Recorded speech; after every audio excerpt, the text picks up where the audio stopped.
Bienvenidos y bienvenidas a una tertulia literaria más aquí en Letras a Contraluz. Mi nombre es Ana Berta y el día de hoy tengo el honor de contar con la presencia de una invitada de lujo. Ella es Paula Andrea Pérez Reyes, quien nos acompaña desde Colombia. Y comparto su semblanza para que conozcan un poco más acerca de nuestra invitada de hoy. Es licenciada, magíster y doctora en filosofía con distinción summa cum laude, abogada, defensora de derechos humanos y socia cofundadora de la Red para el Estudio del Proceso y la Justicia. Actualmente es docente de la Facultad de Derecho y Ciencias Políticas de la Universidad de Antioquia y de posgrados de la Universidad Pontificia Bolivariana. También es docente de la Cátedra de Filosofía del Derecho de la IOMG de República Dominicana. Desde el 2017 dirige el curso de Literatura y Conflicto de la UDEA y es columnista de la revista Cronopio. También ha participado como locutora, presentadora, conferencista y poeta en festivales y eventos nacionales e internacionales en México, Perú, España, Ecuador y Cuba. Ha publicado numerosos artículos, capítulos de libro, columnas de opinión. Autora de los libros Cuando escribo sobre el muro, en El Quirófano Ediciones, en Ecuador 2021, Las Quimeras del Tiempo, en el año 2022, reconocido como el mejor libro de poesía en 2021, y se encuentra editando su última obra, Requiem desde la Grieta, 2024.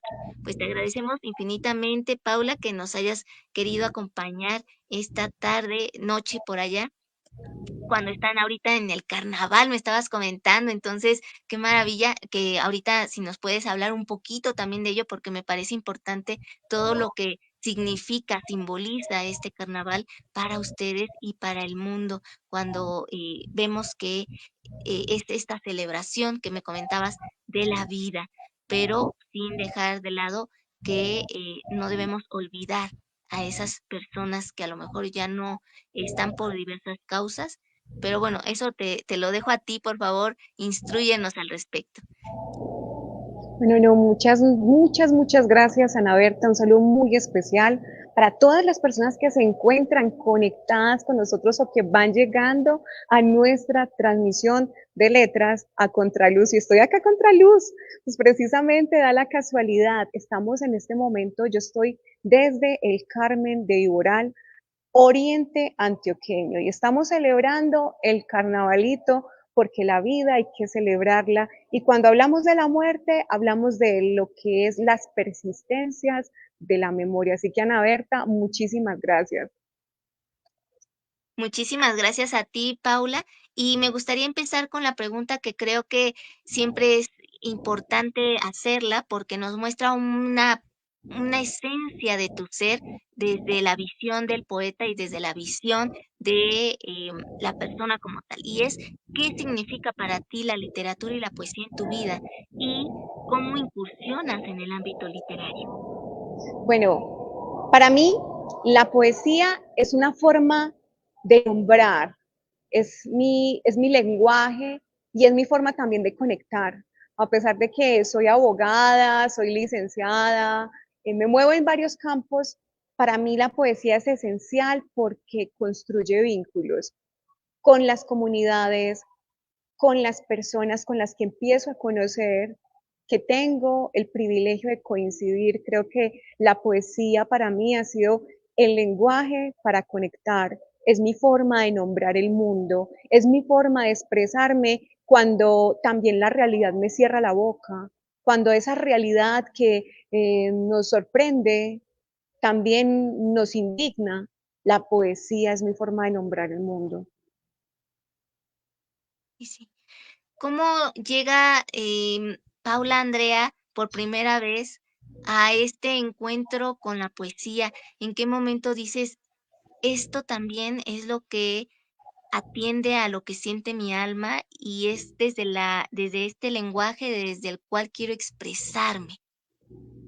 Bueno, desde siempre he tenido una forma muy particular que pocas personas entienden de nombrar la realidad, de dedicarle eso que llamamos bolsa de palabras, escoger y dedicarme a escoger la palabra precisa para el momento perfecto. Entonces en la escuela, te cuento, Ana Berta, yo era la que hacía las cartas de amor, Me llamaban mucho y me fluía muchísimo para hablarle a personas que no conocía, hablar por otros. Entonces, a partir de la escuela y también del fenómeno de la violencia en Colombia, porque creo que todos hemos sido tocados, los latinoamericanos hemos sido tocados por la violencia, ya sea directamente porque hemos perdido un familiar, mi familia perdió varios miembros muy importantes, unos miembros muy importantes y nos quedó el hueco como rompecabezas. Entonces,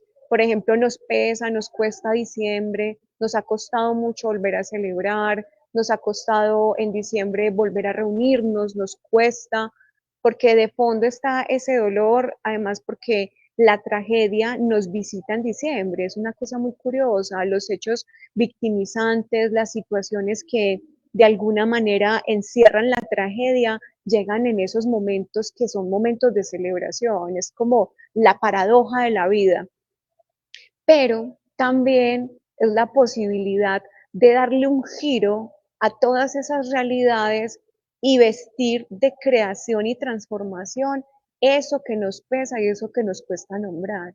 Entonces, ahí está el tema de la paradoja. De hecho, desde la filosofía del derecho, yo tengo una teoría que se llama derechos con alma y sobre todo nació frente a la paradoja de la justicia.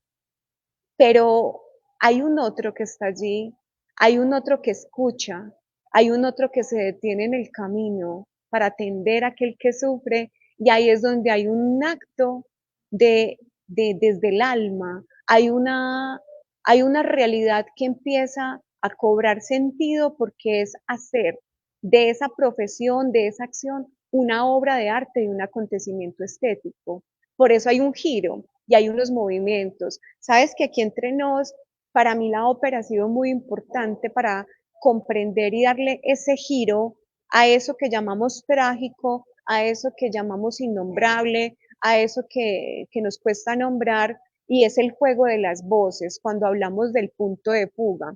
Y en mi poesía hay momentos en los cuales hay lugar a eso que llamamos los heterónimos, que también creo que lo trabajan en círculo de poesía y lo he escuchado con algunas de las obras de círculo de poesía, que es el juego de los heterónimos. Me gustaría que nos pudieras compartir uno de tus poemas para que vayamos conociendo parte de tu obra y que más adelante nos hables de una en especial que justo pues está cocinándose también. No, por supuesto. Bueno, hablemos un poco de estos libros. Este fue el primero, cuando escribo sobre el muro.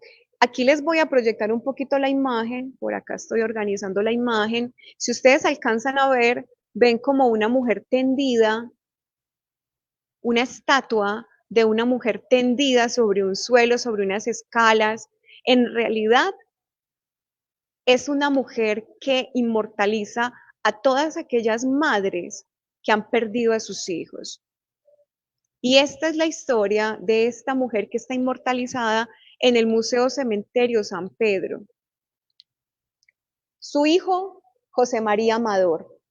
Y esta mujer perdió a su hijo cuando él estaba muy joven y su esposo decidió inmortalizar su sufrimiento cuando ella cae frente a la tumba, y ahí está en el cementerio San Pedro. Para conocer la historia de Medellín, para conocer algo de la historia de Colombia, bienvenidos al cementerio San Pedro, porque allí hay muchas historias. Y nosotros decidimos desde Ecuador, porque este libro lo publicamos con el Quirófano Ediciones, ganó una convocatoria, la edición Voces del Mundo en el 2001, y Augusto Rodríguez, que es mi editor, le dio una oportunidad desde la editorial para hablar del sufrimiento colombiano y del conflicto y las víctimas en Colombia.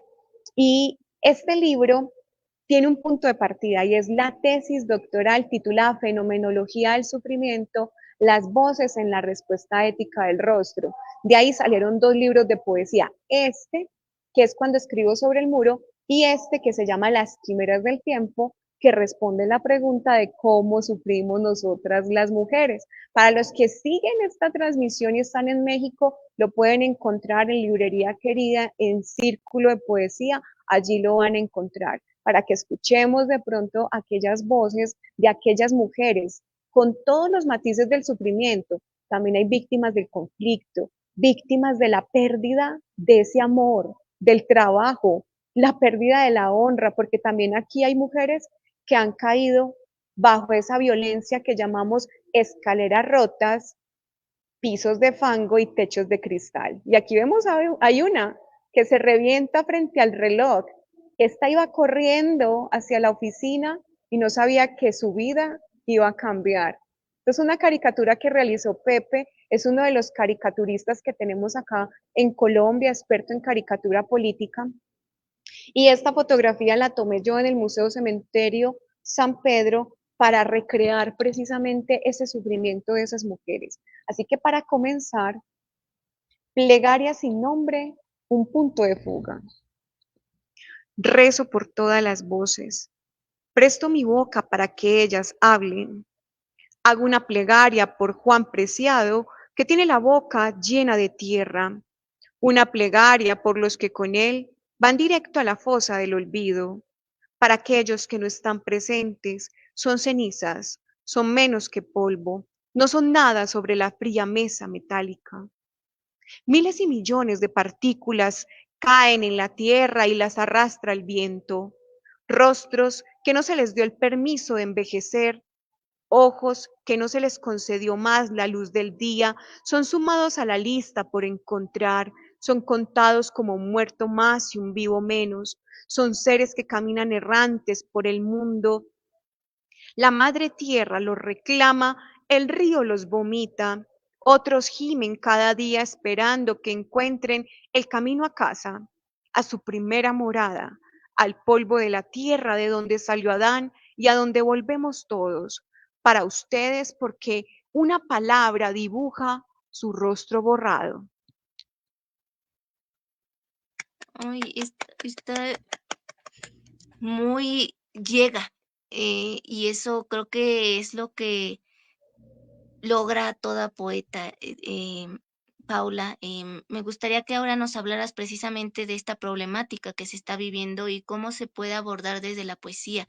¿De qué manera tú has encontrado? Porque a veces uno ante las tragedias, el lenguaje le queda corto, es así como que no se puede expresar tal cual toda esa impotencia, todo ese dolor, toda, pues también posiblemente ese enojo, ¿no? Ante el hecho mismo que ha suscitado, pues que todavía se genere más violencia. Entonces, ¿cómo encuentras desde la palabra poética un medio por el cual se manifieste la realidad con toda su crudeza y con todo lo que lleva implícito de dolor de generaciones y generaciones de personas latinoamericanas?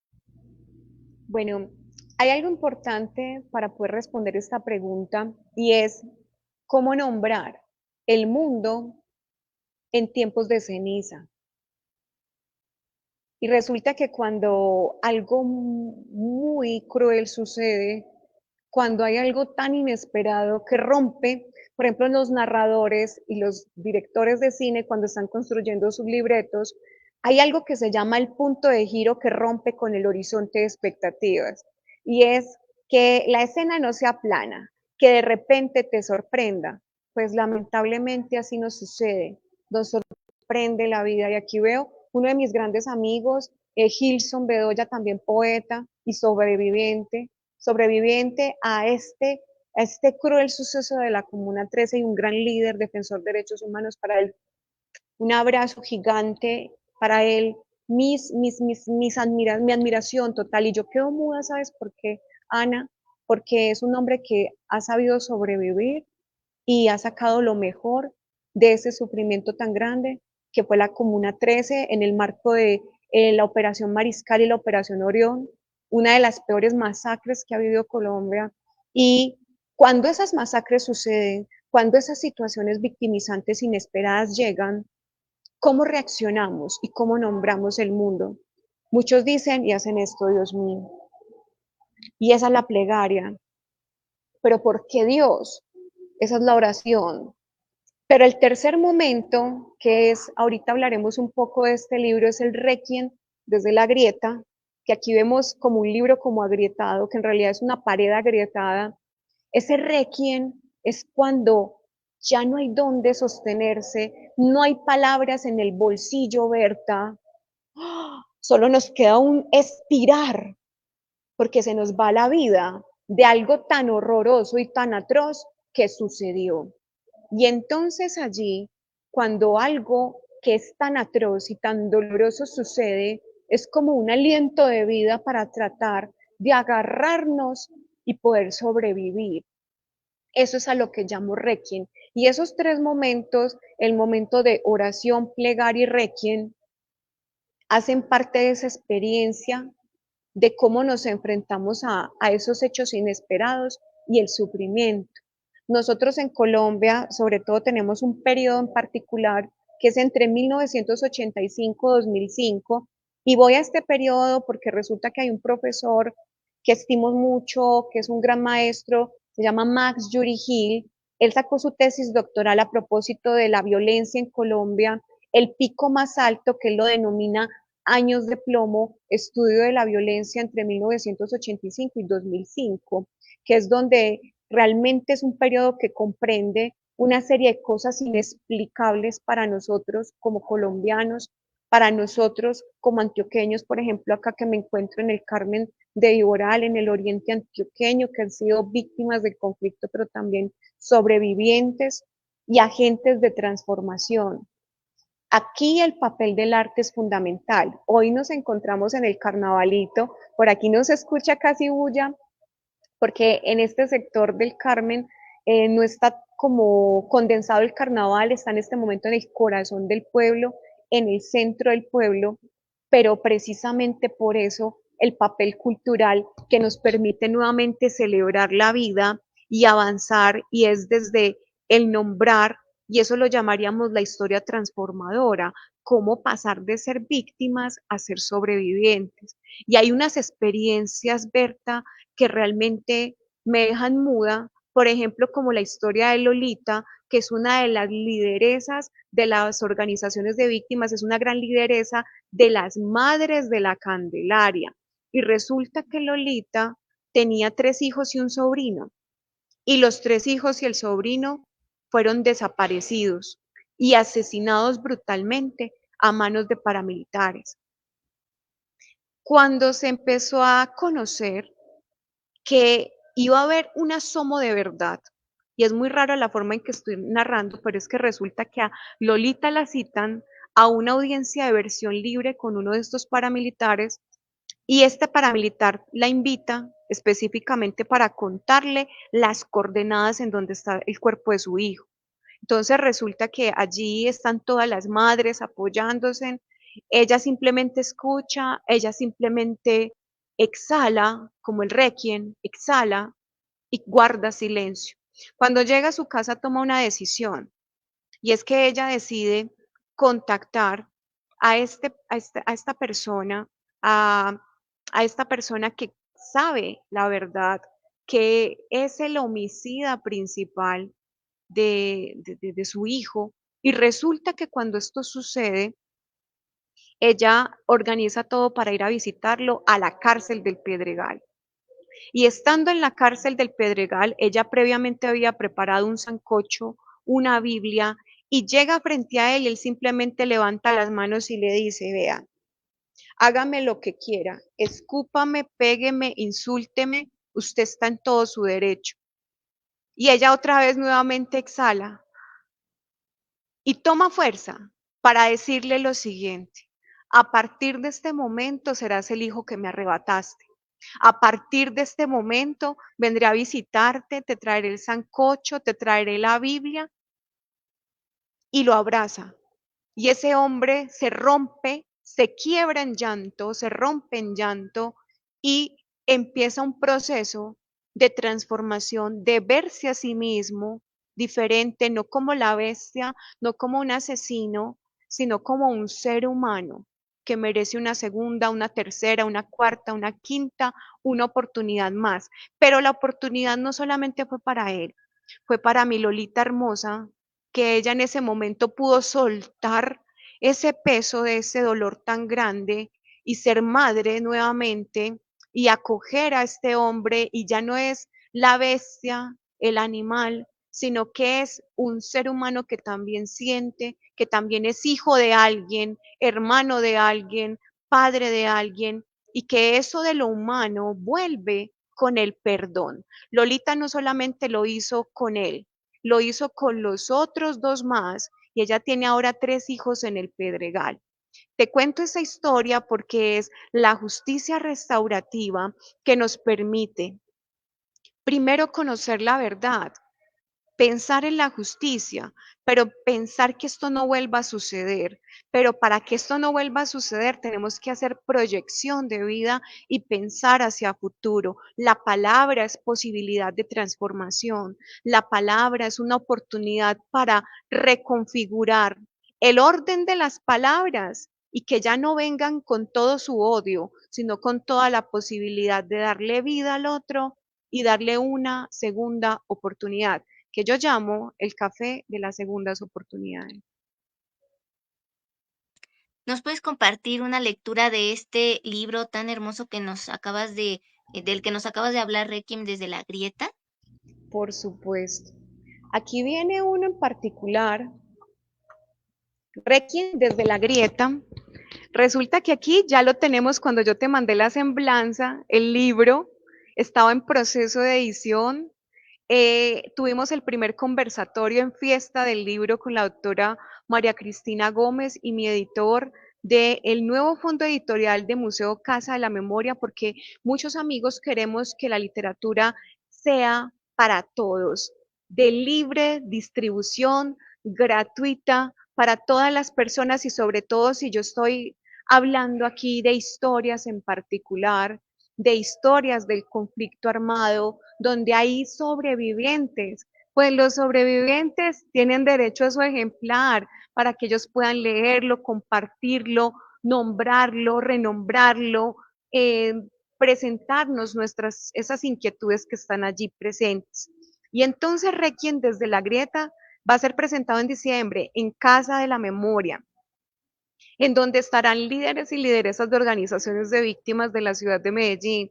Y ojalá, Berta, que no solamente quede en Medellín, sino que también podamos llevarlo a México y podamos abrazar las madres de los desaparecidos, podamos llegar a Ecuador y también abrazar a aquellas madres de aquellos hijos que han caído en la violencia, que han sufrido tanto. Incluso esta poesía de Cuando escribo sobre el muro, te cuento, que es publicado en Ecuador, cuando fui a presentarlo, fui a las escuelas, varios niños habían leído la poesía y todos los niños querían contarme las historias de su sufrimiento, de cómo habían sobrevivido en pandemia a pesar de que perdieron a su papá, a su abuelito, y de cómo ellos eran muy valientes también. Ellos me decían, profe, yo también soy valiente, muy valiente, y te voy a contar mi historia. A mí me conmovió mucho porque en Ecuador, gracias a estas editoriales independientes, como la editorial El Quirófano, los niños en las escuelas pueden acceder a estas nuevas voces de la literatura y pueden conocer estos textos. Esto es lo que queremos con el fondo editorial Casa de la Memoria, y es que podamos hacer de la lectura y de la literatura un espacio accesible. Así que voy a comenzar por acá con uno muy especial.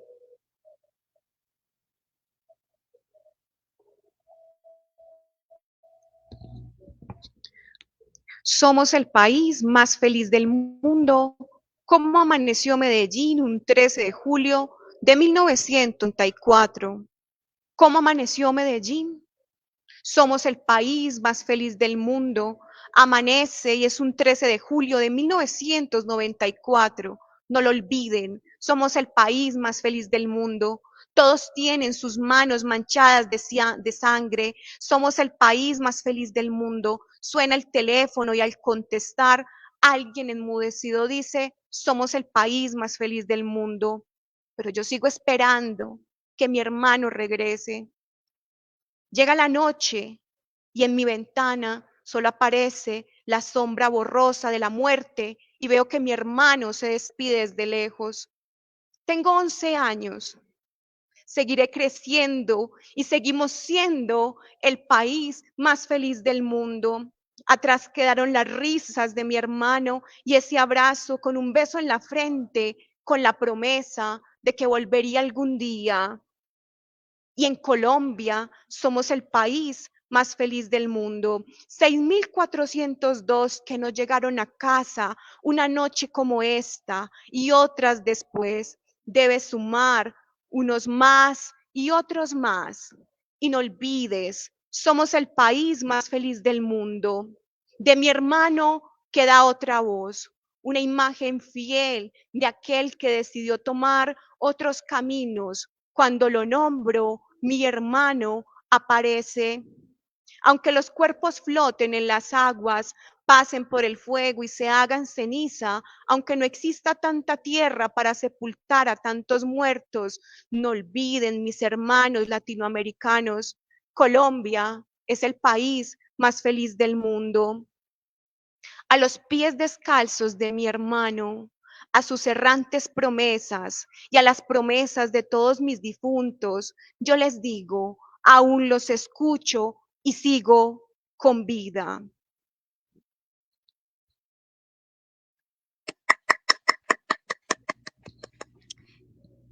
¿Qué es lo que como poeta has encontrado que consigue en verdad al escuchar lo que tú estás expresando a través de tus versos?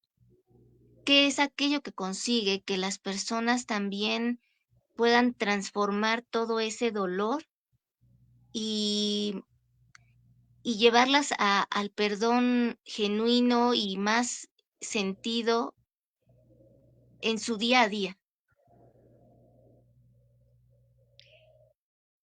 La pregunta no es fácil, mi querida Berta, porque los que trabajamos con justicia restaurativa somos conscientes de que nadie está obligado a perdonar. Entonces, perdonar nace de una experiencia espiritual, como aquellos hilos invisibles que nos conectan, también la violencia se encarga de romper los hilos que nos unen como seres humanos.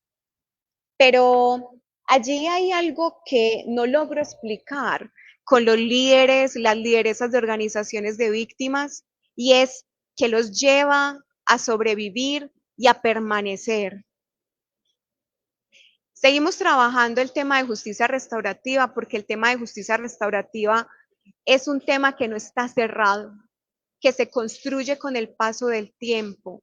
Y el tema de la palabra es esencial para lograr esos objetivos y esos propósitos que tenemos como restauradores de tejidos, los que nos dedicamos a la justicia restaurativa sin importar si tenemos el título de abogados o no, porque para ser defensor de derechos humanos solo se requiere la voluntad y el deseo de contribuir en esos procesos de restauración, en esas fibras que se vieron deterioradas con ocasión de la violencia, con ocasión del conflicto, en todos los niveles, no solamente en el marco del conflicto armado, sino también en la experiencia de los tejidos familiares, de los tejidos en sociedad con la comunidad, en el tejido del mundo organizacional y laboral, en donde se ven tantas violencias, por ejemplo, contra nosotras las mujeres y entre nosotras hay muchas violencias y el anhelo de competencia que hacen que entre unas y otras se derrumben las escaleras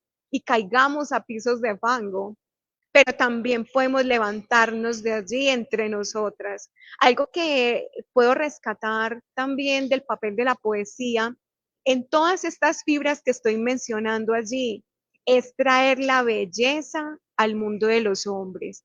Y el traer la belleza al mundo de los hombres es a través de una experiencia ética y de una decisión, y es cómo hacer de mis acciones un acontecimiento estético y una obra de arte. Y yo creo que los que nos dedicamos a la poesía también tenemos esa inquietud, que haya también esa unidad entre el escritor y el hombre el humano, lo humano, la mujer tan frágil que quiere transmitir esa belleza también a través de sus acciones, de sus decisiones, de esa forma de solidaridad, amor y empatía frente al otro.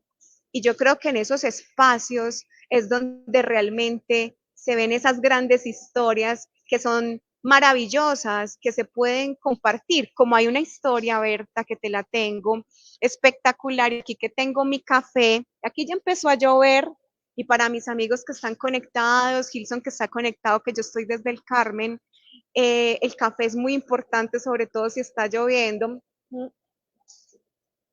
Permiso.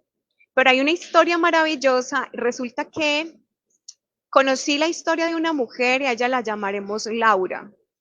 Y Laura es una mujer que representa a todas aquellas mujeres, niñas que fueron reclutadas de manera forzada en el marco del conflicto armado, ya sea por paramilitares o ya sea por miembros de las FARC, pues Laura fue reclutada de manera forzada a los 14 años y su madre la buscó con desesperación durante muchos años.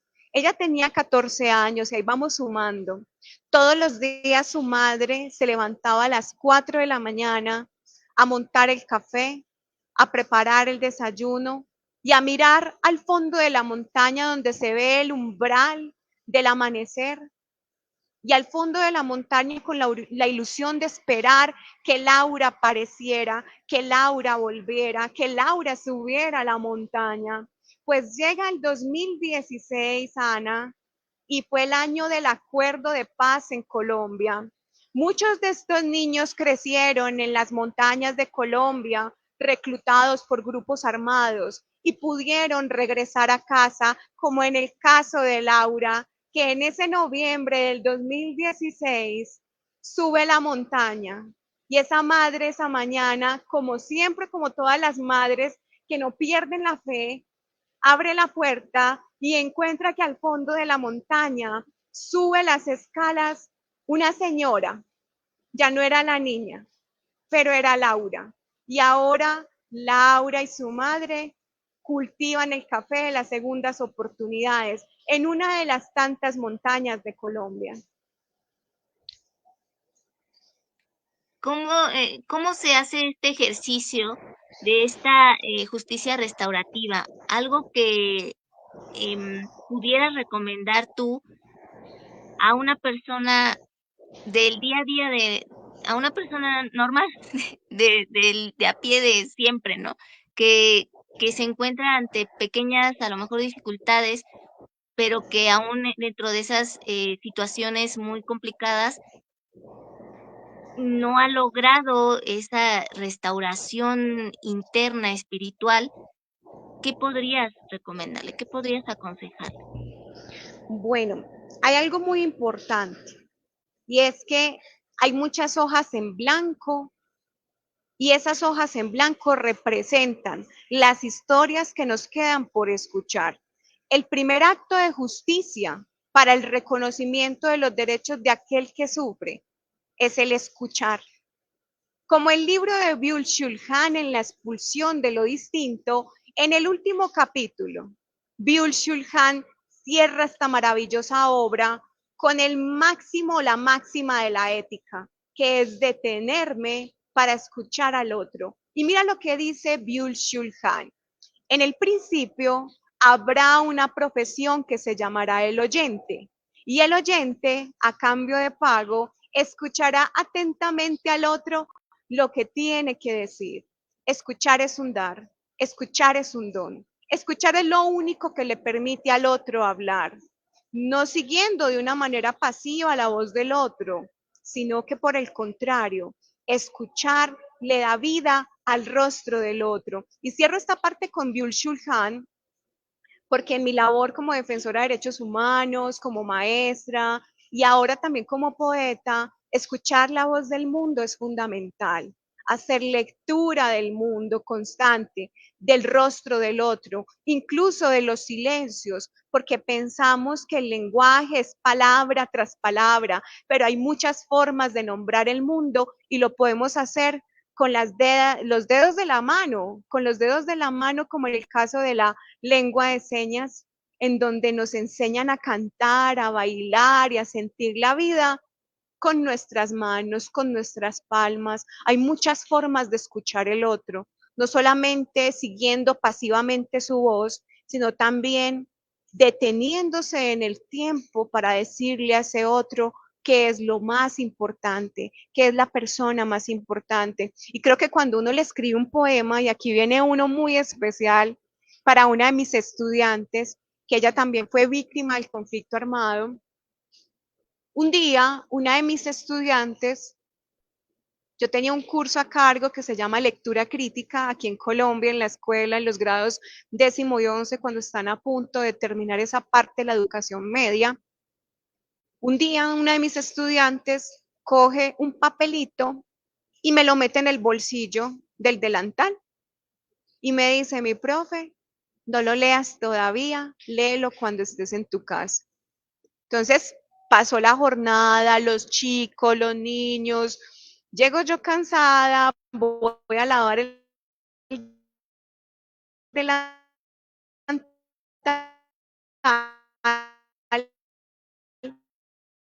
y encuentro la carta de Dayana Mejía. A este poema le puedo decir que es una respuesta. Este poema es la respuesta a la carta de Dayana Mejía, a la niña que merece más que esto, y se llama Plegaria por la carta de la niña. Escucho el grito de la sangre, el llanto de la madre y el eco de su espectro. Silencio, una madre está llorando. La veladora de la abuela pero solo me habita el silencio. Leo una palabra tras otra de tu carta y solo me habita el silencio. Instante en el que todo se detiene, no es por los que partieron, el tiempo se detiene por los que quedan. Silencio, al tendido de la cama le han quedado huecos y sale la abuela con la aguja a remendar la herida que supura un recuerdo. El dedo en la llaga y el retazo queda lento. Había una vez que corre en la sala y el silencio no me abandona. Es verdad, niña bonita, tú mereces más que esto. Tus palabras son las pepitas del cuello del santo que dice, ruega por nosotros, ruega, ruega por nosotros, ruega. Y solo se escucha un silencio y era un último disparo. Este poema es la respuesta al poema, a la carta que me escribió Dayana contándome cómo asesinaron a su abuelo y cómo los familiares aún conservaban la cama llena de huecos, el tendido impecable, porque entraron y tumbaron la puerta y fueron directamente a buscar al abuelo y allí en la cama, en su cama, mientras leía el periódico, lo asesinaron. Entonces, ellos decidieron, como parte de ese proceso de memoria, mantener la cama con los tendidos y con los huecos. La cama conservaba los huecos y a Dayana le costaba entender por qué su abuela todavía conservaba la cama y no permitía que la sacaran de la casa. ¿Para qué la poesía? Yo me quedé sin palabras al leer esa carta y lo único que podía hacer para abrazar a Dayana era darle uno de mis poemas para decirle a ella que es muy importante para mí y que yo lloré con ella y que sigo con ella. Entonces, tiempo después, Dayana escuchó el poema y me dijo, profe, por favor, quiero que en el libro me nombres y digas que soy yo la niña de la carta. Ya Dayana está terminando economía en la Universidad de Antioquia, ya pasó a la universidad, está terminando su pregrado. Pero lo que más me apasiona de todo esto es que, ¿qué es la justicia? Y resulta que Martha Nussbaum nos trae un concepto, mi Ana, que se llama justicia poética. Y en el marco de la justicia poética es cuando hacemos de ese ejercicio, de esas reflexiones, una obra de arte. Justicia poética, incluso, y esto suena paradójico, podríamos pensar que podríamos apartarnos de la ley para hacerlo justo. Aquí nos queda una inquietud porque muchas veces la ley es una de las grandes barreras para el acceso a la justicia, para el reconocimiento del rostro de muchos que han sufrido el daño por acciones delictivas, por hechos victimizantes. Te comparto varios de los comentarios que aquí han dejado, Paula. Pedro Arturo Estrada dice, es un privilegio ver y escuchar a nuestra querida poeta. Felicitaciones. Gilson Bedoya, el silencio grita y es un parlador infinito. Y también comenta, la estética en la poesía, una metamorfosis de la muerte que al verse entre voces y palabras de vida, descubrió el rostro de la belleza y quedó enamorada de la vida. No, qué poetas, maravillosos poetas de Colombia, Pedro Arturo. O sea, para mí Pedro Arturo es un referente, un gran maestro y un gran amigo y un gran maestro de vida también, en donde encuentro que la palabra empieza a tomar formas y formas como los pétalos de una flor. Yo soy fascinada con la poesía de Pedro Arturo de Ana Berta. Aquí hagámosle la invitación a ver a Pedrito, invitación Sí, abierta, Pedro, sería maravilloso. Y lo mismo a claro que Gilson. sí. Los dos son grandes poetas aquí en Medellín. Gilson nombra aquello que nos cuesta nombrar, la poesía de Gilson, como te estaba contando, por ser sobreviviente de la violencia y ser un hombre tan sensible que lo ha llevado a ser un gran defensor de derechos humanos acá en Antioquia. Eh, Creo que hay que darle ese paso o ese lado a aquellas voces que están allí, pero que te cuento, en el corazón de comunidades encontramos grandes poetas, como en el caso de Doña Hilda, que hace poco aprendió a leer y a escribir y que ya tiene su primer libro. Y aquí les voy a dejar el enlace a Letras de Contraluz para que lo lean, lo descarguen, porque doña Berta, doña Hilda nos comparte sus historias como sobreviviente del conflicto.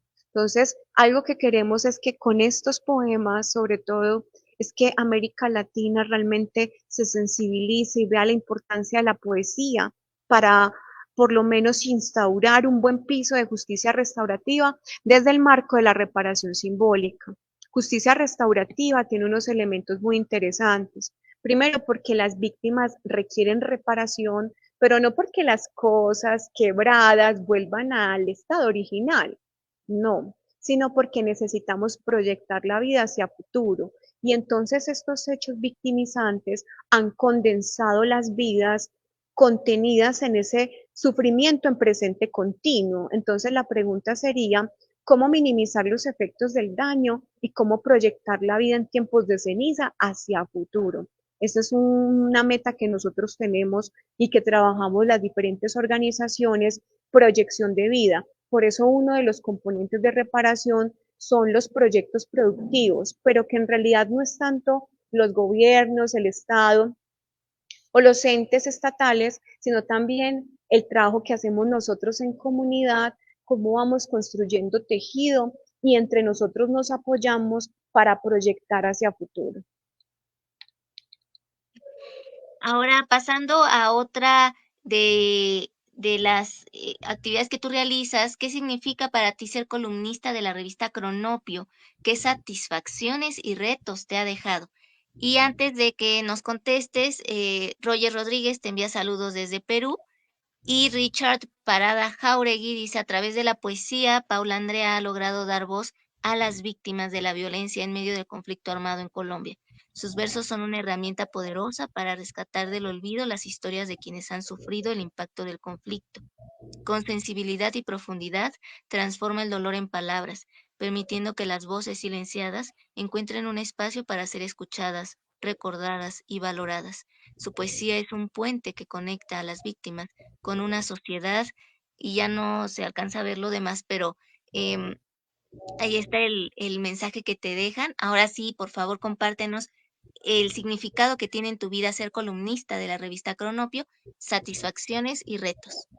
Bueno, un saludo muy especial para Juan Manuel Zuluaga. No sé si él estará conectado, pero seguramente, si no está viéndolo hoy, lo va a ver más adelante porque Juan Manuel nos ha abierto la puerta a muchos de los escritores aquí antioqueños y nos ha dado la oportunidad de, sin censura, poder pronunciarnos frente a nuestras realidades desde la literatura. Entonces, hay una columna muy especial. Yo pensé en esta columna cuando Juan Manuel me hizo la invitación de ser columnista de la revista Cronopio, y es que conectara con el corazón de los lectores, con el corazón de aquellos que van a estar allí leyendo cada uno de los reportajes, y ahí es donde nace entre los rostros, entre cronopios y famas. Rostros entre cronopios y famas es un espacio para las nuevas voces, no solo de la literatura, sino también del cine, de experiencias, y algo muy especial, darle vida a esos rostros invisibles. Por ejemplo, la primera columna para mí es muy especial, es ¿la justicia tiene rostro de mujer? Y la pregunta sería, ¿será que el juez puede apartarse de la ley para hacerlo justo? Y esto nace de una conversación con una magistrada, mujer preciosa, valiente, la admiro muchísimo, en el que en ese tiempo hice una entrevista a más de 20 juezas de todo el país, solamente mujeres, Berta, pero ellas no sabían que era una entrevista, era una entrevista muy especial, solo para mujeres, para encontrar ese rostro de esa jueza, ese rostro del juez, y la pregunta era, ¿qué tipo de juez eres? Y ella me decía, por supuesto que yo soy Hércules, porque en algún momento quizás yo pienso en apartarme de la ley para hacer lo justo, porque lo que más me interesa es hacer justicia. Yo decía que la admiro muchísimo porque realmente es complejo, porque por lo general los casos se van desarrollando con las artimañas procesales y la estrategia del litigio. Entonces, ¿cómo despojar a los abogados de ese poder discursivo y de esos cantos de sirena para poder lograr la justicia? Imagínate pensar en John Elster, Ulises y las sirenas. Átemen al mástil para que cuando venga la sirena yo no me lance a la mar. Pues resulta que Ulises, en este caso no es un hombre, es una mujer. Y aquí encontramos en esta película, y se los recomiendo, muy pronto estará en México, se llama Sara, la fuerza del mar, y esperamos que sí. Es la historia de esta mujer que es jueza, pero que también representa todas estas mujeres que trabajan para la administración de justicia, sus dilemas, sus tensiones, de cómo se enfrentan a una sociedad machista y avanzan en su profesión, demostrándonos el papel del juez tan importante como un agente transformador de la sociedad, pero no del juez, de la jueza. Y eso es lo que tiene que ver, eso que llamamos entre cronopios y famas está el rostro. Por eso la llamé rostros entre cronopios y famas, porque ahí es donde empezamos a descubrir una columna muy especial, que este libro esperamos también muy pronto que esté en México, que tiene que ver con ¿qué pasa cuando de repente la vida nos cambia en un instante? Y eso es este libro de Dora Isabel Suárez, que es El fuego conoce mi nombre. Y les cuento, para las personas que están viendo esta transmisión y quieren adquirir El fuego conoce mi nombre, es la historia de una mujer que sobrevive a unas quemaduras del 70% de su cuerpo. De repente ella estaba en familia un 25 de diciembre con sus hijas hermosas, porque además es abogada también, colega mía, y ella no se esperaba que el fuego abrazara todo su cuerpo. Y ella sobrevive, pasó un proceso de todo un tratamiento en el pabellón de quemados en el Hospital San Vicente de Paúl. Incluso consideraron la posibilidad de aplicarle la eutanasia porque su sufrimiento era insoportable. Pero cómo se levanta ella, eso está en el libro, eso está presente allí, pero lo que más me encanta es que con las ventas del libro ustedes van a estar apoyando a los pacientes del pabellón de quemados del Hospital San Vicente de Paúl. Entonces, son historias que conectan, son historias reales, historias desde el corazón, y creo que lo que yo más quería con esta columna y lo que más quiero, porque aquí una especie de, ¿cómo llamaríamos? Un microavance de la próxima columna, vamos a hablar de dos grandes héroes defensores de derechos humanos de aquí de Antioquia, que parece que los fuéramos olvidando, pero vamos a ver si de pronto con esta columna les podemos dar vida y voz nuevamente a estos dos defensores de derechos humanos, que también dentro de sus escritos, les cuento aquí entre nos, está presente la poesía. Porque resulta que en la biblioteca Carlos Gaviria Díaz, la familia de uno de estos defensores de derechos humanos entregó su agenda, sus agendas, y encontramos poesía en todos estos planos en donde van contando su diario, su día a día, su diario, su caminar, y encontramos poesía allí. Entonces ahí lo que buscamos es revivir nuevamente la labor como de defensor de derechos humanos de estos grandes maestros, pero también su voz poética y su voz literaria. Extraordinario. Aparte, este nombre de tu columna, pues nos recuerda, por supuesto, también a Julio Cortázar, con Historia de Cronopios y de Famas. Y lo cual es extraordinario porque le das otro sentido, otra significación. Me gustaría que ahora también nos pudieras hablar brevemente de qué es lo más importante a tomar en cuenta al publicar y qué has vivido como conferencista. Bueno, algo muy importante al publicar es la lectura en voz alta. Si vamos a hablar de tips para publicar, hay un espacio que nace desde, desde Daniel Casani, desde la propuesta de Daniel Casani, que se llama La cocina del escritor, pero que con muchos de mis estudiantes he tenido la oportunidad de compartir la cocina del escritor, porque la escritura es una posibilidad de dejar huella en el otro, la huella del otro en mí, y es posible a través de la palabra. Pero ¿cómo convertir el tiempo en palabra? Porque ese sería como el gran reto.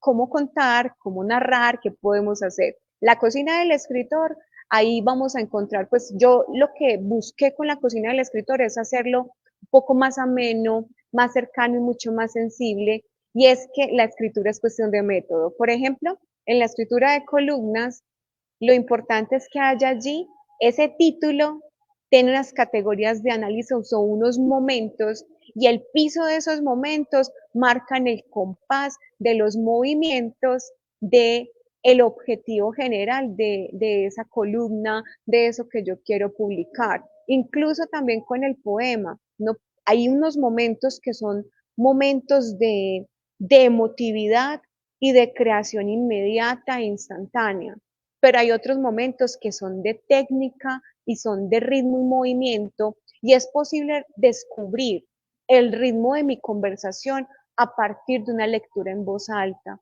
Ahí es donde yo empiezo a jugar con la puntuación. Para mí la puntuación es el ritmo de la escritura, y eso es lo que hace este juego de palabras. Por ejemplo, yo tengo un poema acá en donde yo juego mucho con el ritmo y me encanta el juego del ritmo, y se llama Quizás algún día lo logre.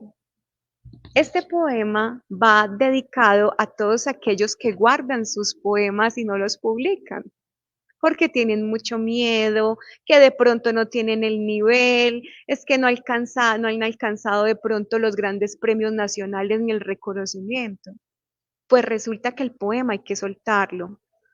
Yo tengo dos momentos en mi proceso de escritura. Uno, cuando era niña, que era mi forma de nombrar el mundo, y descubro que yo no nombro el mundo como todo el mundo, sino que trato de jugar con el ritmo, trato de jugar al pronunciar como si se tratara de una canción o como si se tratara de pronto de un movimiento musical que encanta y fascina al otro. Voy descubriendo la musicalidad de mi discurso.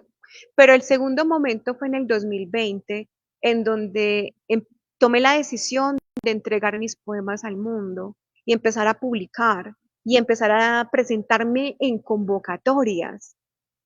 Y ahí la poesía salvó mi vida, y me dio una identidad muy especial en las comunidades y ante los grupos y los grupos de liderazgo y los equipos de trabajo donde tengo la oportunidad de compartir mi poesía, en donde a mí ya me reconocen es como poeta, no como abogada, ni como doctora, ni como, no, es como poeta. Y ese poeta, ese nombre de llamarme poeta, hace que esa relación con el otro sea distinta. ¿Sabes por qué? Porque está esperando que yo le entregue algo, que le entregue una palabra, pero no cualquier palabra, una palabra especial, una palabra selecta, una palabra escogida precisamente para él, como si se tratara del oráculo de Delfos, como si esa palabra que yo le fuera a entregar fuera mágica, transformadora o hiciera ese milagro esperado. Entonces, para mis amigos que les da pena, timidez, que tienen esa prudencia, pero que esa prudencia hay que soltarla y que se convierta en atrevimiento, quizás algún día lo logre.